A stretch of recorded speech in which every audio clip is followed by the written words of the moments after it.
मधुरं मधुरेभ्योऽपि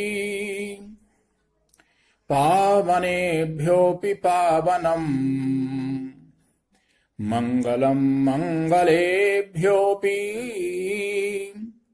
हरेर्नामैव केवलम् आब्रह्मस्तम्भपर्यन्तम् सर्वं मायामयं जगत् सत्यं सत्यं पुनः सत्यं हरेर्नामैव केवलम् हरेर्नामैव केवलम् श्रीनाथमेकमधुना पुरुषं महान्तम् श्रीनाथमेकमधुना पुरुषं महान्तम् शान्तं सनातनमजं समुदारचित्तम् भक्तार्तिनाशनपरैकमनोभिरामम् राधावरं भुवननाथमहं स्मरामि राधावरं भुवननाथमहं स्मरामि। ई कक्षा माध्यमेन अध्ययनरतानां समेषां छात्राणाम् अहं डॉक्टर हर्षरूप वासिष्ठः प्रिंसिपल गवर्नमेंट संस्कृत कॉलेज नाथद्वारातः भवतां समेषां पुनरेकवारं हार्दिकम् अभिनंदनं हार्दिकं स्वागतं व्याहरामि। प्रिय छात्रों, आज हम शास्त्री तृतीय वर्ष में अनिवार्य विषय जो संस्कृत वाङ्मय है उसके द्वितीय पत्र में निर्धारित मध्य सिद्धांत कौमुदी का जो समास प्रकरण है उस पर चर्चा करने के लिए पुनः उपस्थित हुए हैं। पूर्व के प्रसंग में आप लोग अव्ययीभाव समास के अंतर्गत नदीभिश्च सूत्र का व्याख्यान श्रवण करते हुए आप लोगों ने सुना नदीभिश्च सूत्र का अर्थ पूर्व में प्रतिपादित किया गया कि नदी भी सह संख्या समस्यते, अर्थात नदीवाचक सुबंत के साथ संख्यावाचक समर्थ सुबंत का समास होता है विकल्प से। इस सूत्र के उदाहरण के रूप में सप्तगंगम जो प्रयोग है उसकी निष्पत्ति का श्रवण भी आप लोगों ने किया और सप्तगंगम के समान ही जो अन्य प्रयोग हैं द्वयोः यमुनयोः समाहारः इति द्वि यमुनम आदि, उनकी निष्पत्ति भी सप्तगंगम पद के समान ही होगी। इस प्रसंग को आप लोग पूर्व में सुन चुके। अव्ययीभाव समास में ही इस प्रसंग को आगे बढ़ाते हुए ग्रंथकार ने यहां सूत्र उद्धृत किया है अन्य पदार्थे च संज्ञायाम। इसका अर्थ है अन्य पदार्थे सुबंतम नदी भी सह नित्यम समस्यते संज्ञायाम, अर्थात अन्य पद के अर्थ में विद्यमान सुबंत का नदीवाचक सुबंत के साथ नित्य समास होता है संज्ञा अर्थ में। अब यहां प्रश्न उठता है कि जब विभाषा सूत्र का अधिकार इस सूत्र में पूर्व से आ रहा है तो वैकल्पिक समास का विधान होना चाहिए, नित्य समास का विधान यहां पर क्यों? इसका उत्तर देते हुए ग्रंथकार कहते हैं कि विभाषा अधिकारेपि वाक्येन संज्ञा अनवगमात् यह नित्यम समासः। अर्थात विभाषा सूत्र का अधिकार यद्यपि यहां आ रहा है, तथापि वैकल्पिक समास का विधान इसलिए नहीं होता क्योंकि अन्य पदार्थे च संज्ञायाम इस सूत्र के द्वारा विधीयमान जो समस्त पद है वह समस्त पद संज्ञा का बोधक होता है। विकल्प से समास करने पर असमस्त पद के द्वारा संज्ञा का बोध नहीं हो सकेगा। इसलिए अन्य पदार्थे च संज्ञायाम इस सूत्र के द्वारा विहित समास को वैकल्पिक समास न मानकर नित्य समास के रूप में स्वीकार किया गया है। अन्य पदार्थे च संज्ञायाम ये जो सूत्र है, इस सूत्र का उदाहरण यहां पर प्रस्तुत किया है ग्रंथकार ने। उन्मत्त गंगम, उन्मत्ता गंगा यस्मिन, ये इसका लौकिक विग्रह है। उन्मत्ता सु और गंगा सु, ये इसका अलौकिक विग्रह है। यहां पर अन्य पदार्थे च संज्ञायाम इस सूत्र के द्वारा बहुब्रीहि अर्थ में समास का विधान होगा और समासत्वात् कृततद्धित समासाश्च सूत्र के द्वारा प्रातिपदिक संज्ञा का विधान, सुपो धातु प्रातिपदिकयो सूत्र के द्वारा सुप का लुक और स्त्रियाः पुंबद इत्यादि सूत्र के द्वारा जो उन्मत्ता पद है उसके लिए पुंबद भाव होकर के स्थिति बनेगी उन्मत्त प्लस गंगा। तत्पश्चात यहां पर न्याय प्रवृत्त होगा पर्जन्यवत लक्षण प्रवृत्ति ही। इस न्याय के द्वारा प्रथमा निर्दिष्टम समास उपसर्जनम सूत्र के द्वारा उपसर्जन संज्ञा का विधान, उपसर्जनम पूर्वम सूत्र से पूर्व प्रयोग और एक देश विकृत मनन्यवत इसके द्वारा पुनः प्रातिपदिक संज्ञा का विधान, प्रथमा के एक वचन में सुप्रत्यय का विधान करने पर स्थिति बनेगी उन्मत्त गंगा प्लस सु। अब यहां सूत्र है अव्ययी भावश्च। अव्ययी भावश्च इस सूत्र के द्वारा नपुंसक लिंग का विधान होगा और हिरस्वो नपुंसके प्रातिपदिक से जो सूत्र है उसके द्वारा हिरस्व का विधान होने पर स्थिति बनेगी उन्मत्त गंग प्लस सु।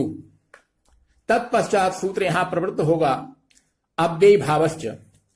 इस सूत्र के द्वारा अव्यय संज्ञा का विधान और अव्ययादापसुपः सूत्र से सु का लोप प्राप्त होगा। उसका बाद करके यहां सूत्र उपस्थित होगा नाव्ययी भावा दतो अंत पंचम्याः। इस सूत्र के द्वारा सु के स्थान पर अमादेश होकर के स्थिति बनेगी उन्मत्त गंग प्लस अम और अमी पूर्व सूत्र के द्वारा पूर्व रूप का विधान होकर के उन्मत्त गंगम जो प्रयोग है वो निष्पन्न होगा। इसी प्रक्रिया का अनुसरण करते हुए अगला प्रयोग बनेगा लोहित गंगम। इसके आगे यहां सूत्र है तद्धिताः। ग्रंथकार ने यहां लिखा है आ पंचम समाप्ते रधिकारोयम, अर्थात पांचवें अध्याय की समाप्ति पर्यंत तद्धिताः ये जो सूत्र है इसका अधिकार चलेगा। तद्धिताः ये जो सूत्र है ये चौथे अध्याय के पहले पद का 76वां सूत्र है। यहां से पांचवा जो अध्याय है आ पंचम समाप्ते रधिकारोयम, पांचवें अध्याय की समाप्ति पर्यंत इसका अधिकार चलेगा। तत्पश्चात सूत्र प्रवृत्त हो रहा है यहां पर अव्ययी भावे शरद प्रवृत्तिभ्यः। ग्रंथकार ने वृत्ति लिखी है शरदादिभ्यश्च स्यात् समासांतो अव्ययी भावे, अर्थात शरदादि गणपठित जो शब्द हैं उन शब्दों से समासांत टच प्रत्यय होता है अव्ययी भाव समास में। इस सूत्र का उदाहरण यहां पर प्रस्तुत किया गया है उपशरदम। इसका लौकिक विग्रह है शरदः समीपम। और अलौकिक विग्रह है शरद प्लस नस प्लस उप। यहां पर सूत्र है अव्यम विभक्ति समीप समृद्धि वृद्ध्यर्था भावात्यया संप्रति शब्द प्रादुर्भाव पश्चात यथानु पूर्व युगपद्य सादृश्य संपत्ति साकल्यांत वचनेषु। इस सूत्र के द्वारा सामीप्य अर्थ गम्यमान होने पर उप जो ये अव्य है इसका शरद इस सुबंत के साथ में समास होगा और समासत्वात् कृतद्धित समासाश्च सूत्र के द्वारा प्रातिपदिक संज्ञा का विधान सुपो धातु प्रातिपदिकयोः सूत्र के द्वारा सुप का लुक। तत्पश्चात स्थिति बनेगी शरद प्लस उप। अब यहां सूत्र प्रवृत्त होगा प्रथमा निर्दिष्टम समास उपसर्जनम। उसके द्वारा उप जो ये अव्य है इसकी उपसर्जन संज्ञा होगी और उपसर्जनम पूर्वम के द्वारा उपसर्जन संज्ञक जो उप है उसका पूर्व प्रयोग होकर के प्रयोग बनेगा उप शरद। तत्पश्चात यहां सूत्र है अव्ययी भावे शरद प्रवृत्तिभ्यः। इसका अर्थ है अव्ययी भाव समास में शरदादि गणपठित जो शब्द हैं उनसे टच प्रत्यय होता है, तो इस सूत्र के द्वारा समासांत टच प्रत्यय का विधान होगा, अनुबंध लोप होगा और स्थिति बनेगी उप शरद प्लस अ। अब यहां पर एक देश विकृत मनन्यवत इस न्याय के द्वारा पुनः प्रातिपदिक संज्ञा का विधान प्रथमा विभक्ति के एक वचन में सु प्रत्यय स्थिति बनी उप शरद प्लस सु। अब यहां पर अव्ययी भावश्च सूत्र के द्वारा अव्यय संज्ञा का विधान होगा। अव्ययादाप सुपह जो सूत्र है उसके द्वारा सु का लोप प्राप्त हुआ और उसका बाध करके नाभ्य भावादतो तो पंचम्या जो सूत्र है उसके द्वारा सु के स्थान पर अमादेश होकर और अमी पूर्व जो सूत्र है उसके द्वारा पूर्व रूप का विधान होकर के प्रयोग बनेगा उपशरदम। जिस प्रकार उपशरदम ये प्रयोग निष्पन्न हुआ इसी प्रकार से प्रतिविपाशम है, उपजरसम है, इस प्रकार के अन्य जितने भी प्रयोग हैं उन सब की निष्पत्ति इसी प्रकार से हमें समझनी चाहिए। इसी प्रसंग को आगे बढ़ाते हुए ग्रंथकार ने यहां सूत्र प्रस्तुत किया है अनश्च। इसका अर्थ है अनंतात अव्ययी भावात टच स्यात्, अर्थात अनंत अव्ययी भाव से समासांत टच प्रत्यय होता है। अगला सूत्र है नस तद्धिते। इसकी वृत्ति है नान्तस्य भस्य टेर लोपस्यात् तद्धिते, अर्थात नान्त भय संज्ञक टी का लोप होता है तद्धित प्रत्यय के परे रहने पर। उदाहरण के रूप में यहां पर प्रस्तुत किया है, इस सूत्र का उदाहरण है उपराजम। लौकिक विग्रह है इसका राज्ञः समीपम और राजन प्लस नस प्लस उप ये इसका अलौकिक विग्रह है। यहां पर भी अव्यम विभक्ति समीप समृद्धि इत्यादि जो सूत्र है इसके द्वारा सामीप्य अर्थ गम्यमान होने पर उप इस अव्य का राजन इस सुबंत के साथ में समास होगा। समासत्वात् कृतद्धित समासाश्च सूत्र के द्वारा प्रातिपदिक संज्ञा का विधान और सुपो धातु प्रातिपदिकयोः सूत्र के द्वारा सुप का लुक होने पर स्थिति बनेगी राजन प्लस उप। अब यहां सूत्र है प्रथमा निर्दिष्टम समास उपसर्जनम। समास शास्त्रे प्रथमा निर्दिष्टम पदम उपसर्जन संज्ञम स्यात्। इस सूत्र के द्वारा उपजो ये अव्य है इसकी उपसर्जन संज्ञा होगी और उपसर्जन संज्ञक जो उप है इसका उपसर्जनम पूर्वम सूत्र के द्वारा पूर्व प्रयोग होने पर स्थिति बनेगी उपराजन। तत्पश्चात यहां सूत्र है अनश्च। अनश्च सूत्र के द्वारा टच प्रत्यय का विधान, अनुबंध लोप और स्थिति बनी उपराजन प्लस आ। अब यहां पर सूत्र है नस्तद्धिते। इसकी वृत्ति है, इसका अर्थ है नान्त से भस्य टेर लोपस्यात्। नान्त भय संज्ञक टी का लोप होता है। टी संज्ञा कौन करता है? टी संज्ञा विधान करने वाला सूत्र है अचो अंत्याद टी। उसका अर्थ है अचाम मध्य यो अंत्यः सह आदिर यस्य तट्टी संज्ञा स्यात्। अचों के मध्य में जो अंतिम अच वह है आदि में जिसके, ऐसे समुदाय की टी संज्ञा होती है। तो उपराजन प्लस आ, यहां पर अचों के मध्य में अंतिम अच है उपराजन में जकारोत्तरवर्ती अकार। वह किसके आदि में है? वह आदि में है नकार के।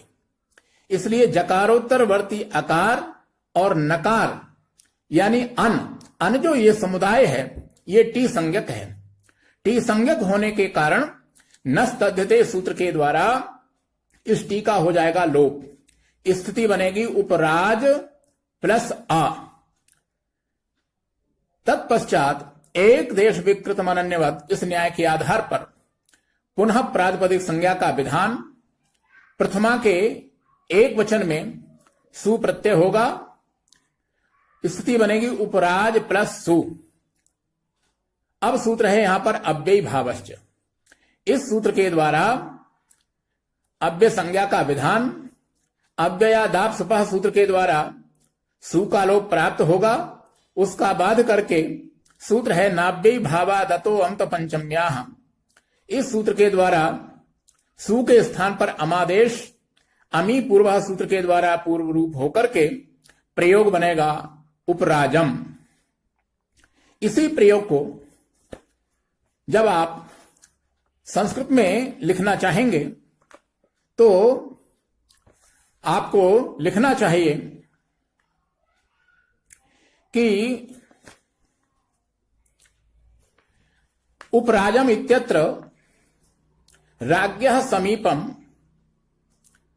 इति लौकिक विग्रहे राजन प्लस ङस् इति अलौकिक विग्रहे अत्र अव्यम विभक्ति समीप समृद्धि वृद्ध्यर्था भावात्यया संप्रति शब्द प्रादुर्भाव पश्चात यथानुपूर्व उपद्य सादृश्य संपत्ति साकल्यान्त वचनेषु इति सूत्रेण सामीप्य अर्थे उपिति अव्ययस्य राजन इति सुबन्तेन सह समासे समासत्वात् कृतद्धित समासाश्च इति सूत्रेण प्रातिपदिक संज्ञायां सुपो धातु प्रातिपदिकयोः इति सूत्रेण सुपो लुकी राजन प्लस उप इति दशायां प्रथमा निर्दिष्टम समास उपसर्जनम इति सूत्रेण उप इत्यस्य उपसर्जन संज्ञायां उपसर्जनम पूर्वम इति सूत्रेण उपसर्जन संज्ञक उप इत्यस्य पूर्व प्रयोगे उपराजन इति जाते। ततः अनश्च इति सूत्रेण टच प्रत्यये अनुबंध लोपे उपराजन प्लस अ इति जाते।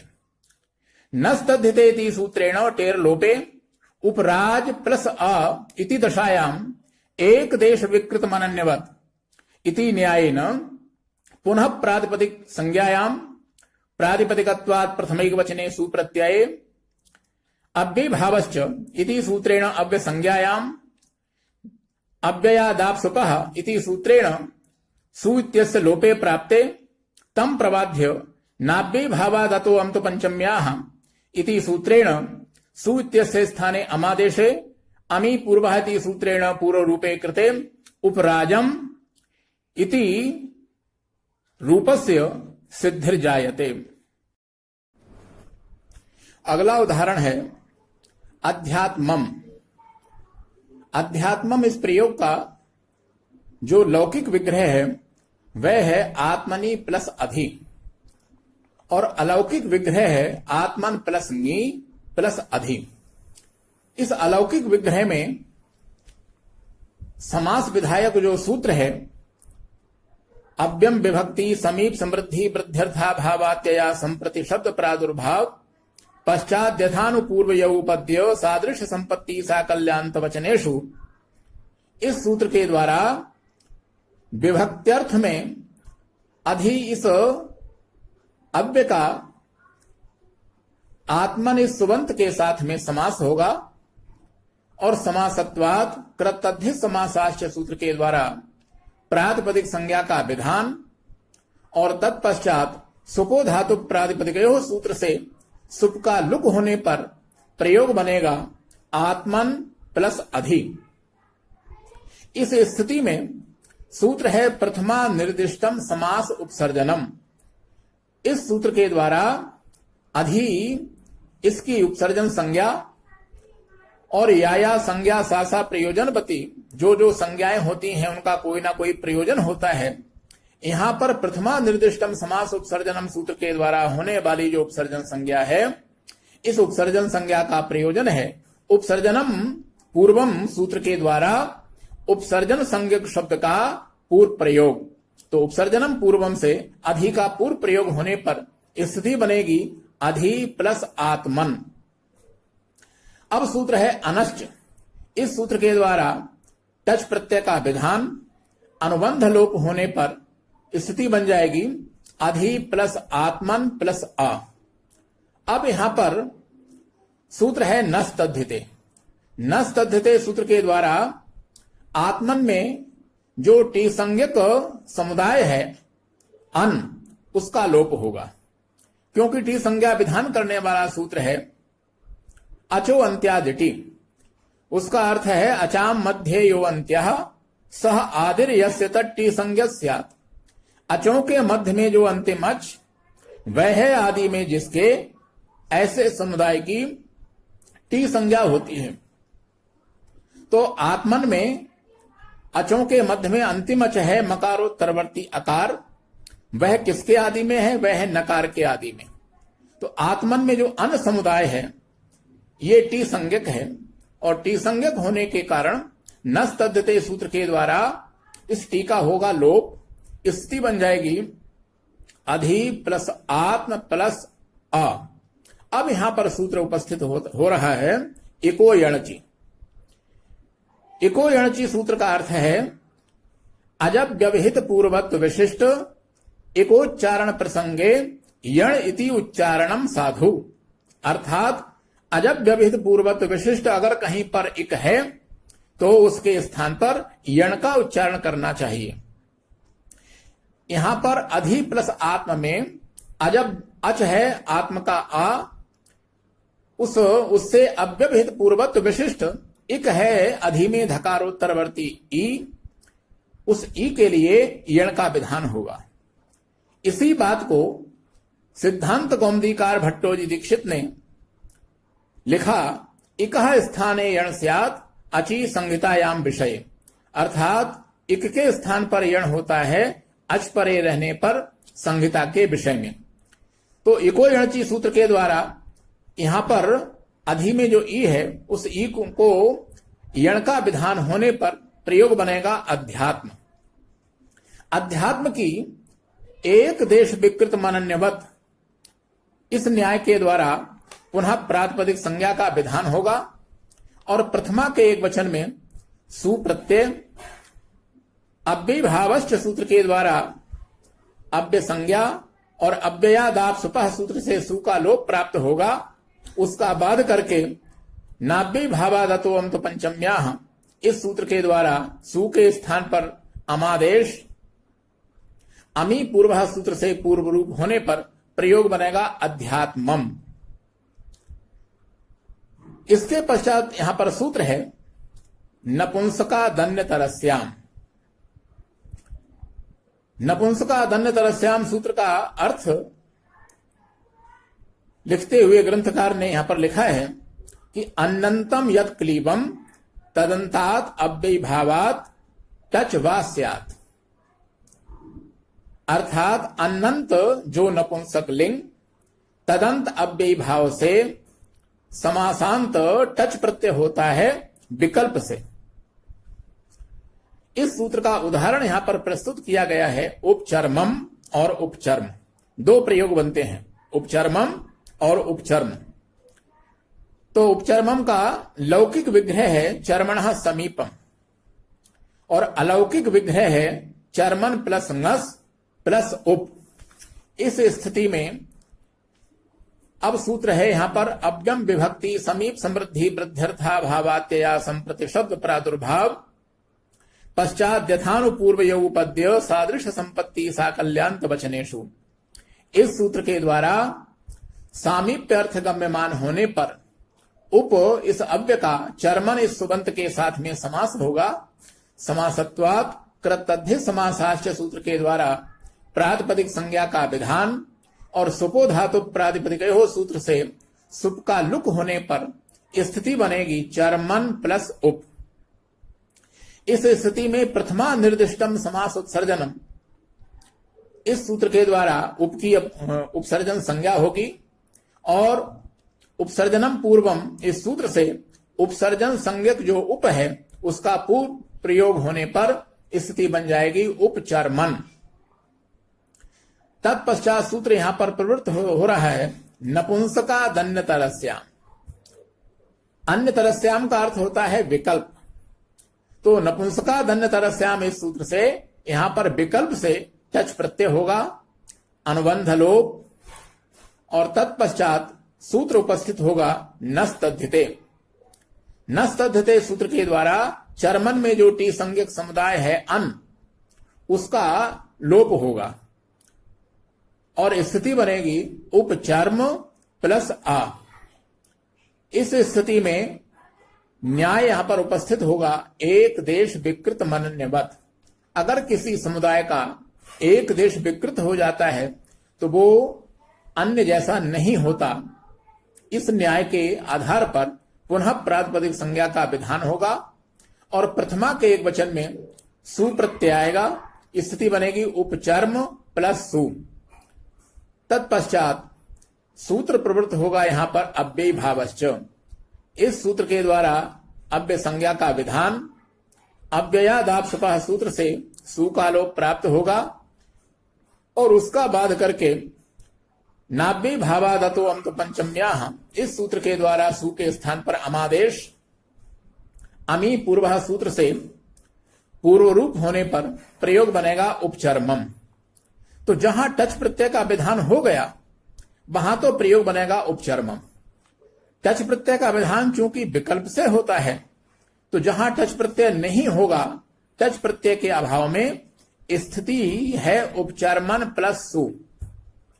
यहां पर हलंतत्वात् सु के स्थान पर अम का अभाव होगा और सु का लोप ना का लोप होने पर दूसरा प्रयोग बनेगा उपचर्म। इस प्रकार दो प्रयोग निष्पन्न हुए यहां पर, नंबर 1 उपचर्मम और नंबर 2 उपचर्म। जहां टच प्रत्यय का विधान हुआ वहां पर उपचर्मम और टच प्रत्यय के अभाव पक्ष में दूसरा प्रयोग बनेगा उपचर्म। इसी प्रयोग को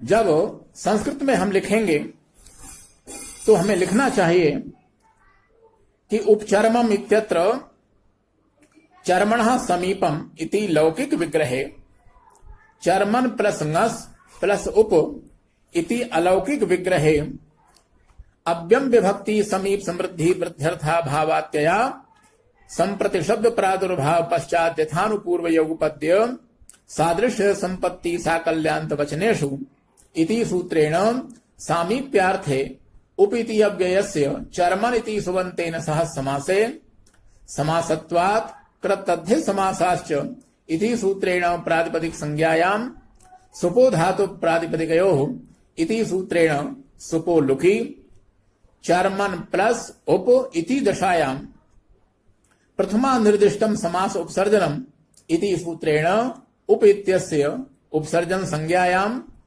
उपसर्जनम पूर्वम इति सूत्रेण उपसर्जन संज्ञकस्य उप इत्यस्य पूर्व प्रयोगे उपचर्मन इति जाते नपुंसकादन्यतरस्याम इति सूत्रेण विकल्पे न टच प्रत्यये अनुबंध लोपे नस्तद्धिते इति सूत्रेण चर्मन इत्यत्र टेर लोपे उपचर्म प्लस आ इति दशायाम् एक देश विकृत मनन्यवत इति न्यायेन पुनः प्रातिपदिक संज्ञायाम् सुवौजस अम औठसस टाभ्याम भिस ङेभ्याम भ्यस ङसीभ्याम भ्यस ङस ओस आम ङियो सो इति सूत्रेण प्रथमैक वचने सुप्रत्यये उपचर्म प्लस सु इति जाते। तदनन्तरम् अव्ययभावश्च इति सूत्रेण अव्यय संज्ञायाम् अव्ययादाप्सुपः इति सूत्रेण सुलोपे प्राप्ते तम प्रबाध्य नाव्ययभावादातो अन्तु पंचम्याः इति सूत्रेण सु इत्यस्य स्थाने अमादेशे अमी पूर्वः इति सूत्रेण पूर्वरूपे कृते उपचर्मम् इति रूपं निष्पन्नं भवति। टच प्रत्यय अभाव पक्षे उपचर्म इति द्वितीयं रूपं निष्पन्नं भवति। अनेनैव सह अहं स्वकीयं वक्तव्यं विरमामि। जयतु भारतम्, जयतु संस्कृतम्।